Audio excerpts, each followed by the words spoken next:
Edward is the same colour as Thomas and the same size as James. He can pull carriages and push trucks.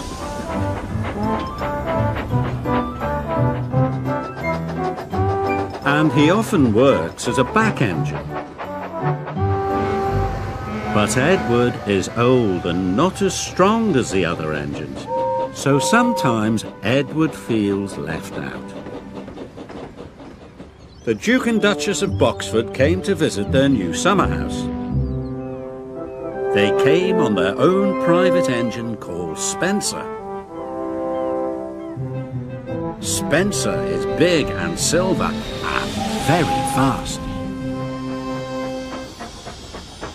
When Spencer pulled into Knapford, his driver had exciting news for him. "You have beaten Gordon's record," he said.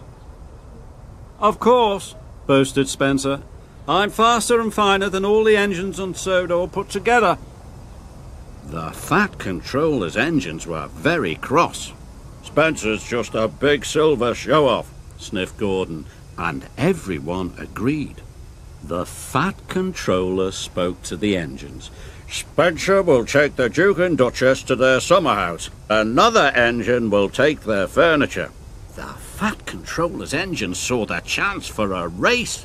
"Please, sir," said Thomas, Percy, Gordon and James, all together. "May I go?"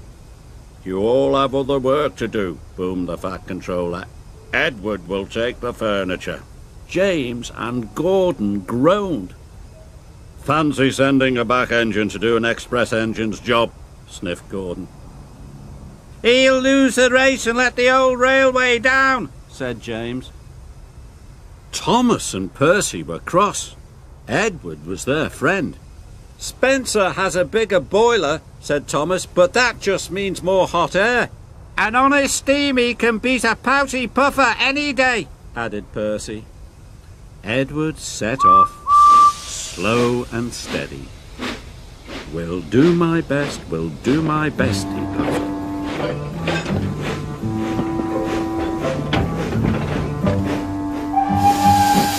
Spencer set off and quickly passed Edward. "I've won already," he boasted. And with a whoosh, he was gone.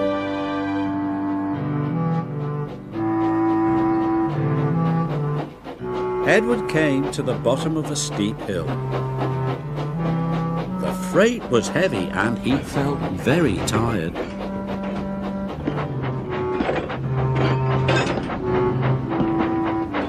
He huffed and he puffed and was soon at the top.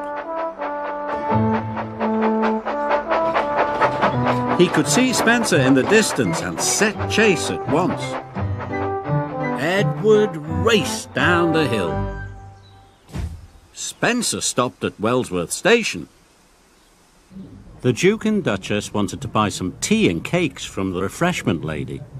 Edward teetered into view. "Hurry up, old boy," laughed Spencer. "Can't have you finishing too far behind me." Edward wished he could have a rest too. But the station master and the porters had heard about the race. "Hooray for Edward!" they cheered. Edward picked up steam and proudly puffed past Spencer. But then the Duke and Duchess finished their tea, and Spencer was off in a flash. He roared past Edward. "Fastest and best, fastest and best," he chirruped. Edward was nearly out of puff. The furniture felt heavier than ever.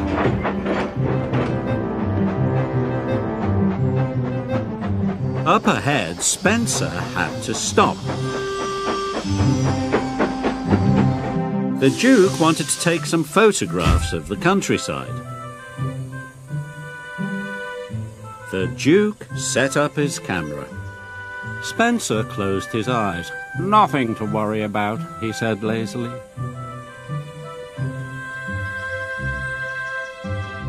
Gordon was returning to Brendam Docks. He passed Spencer and knew Edward must be losing the race. "Edward is a waste of steam," he sniffed. But when Gordon passed Edward and saw how hard he was trying, he felt bad about what he had said. "Well done, Edward," he called. "You are a credit to the railway." Edward was so happy his boiler tingled. He found puff he never knew he had. The Duke and Duchess had finished taking photographs and were back on board. "Time to go," said his driver and rang the bell. But nothing happened. Spencer was dreaming of victory. He didn't hear the bell.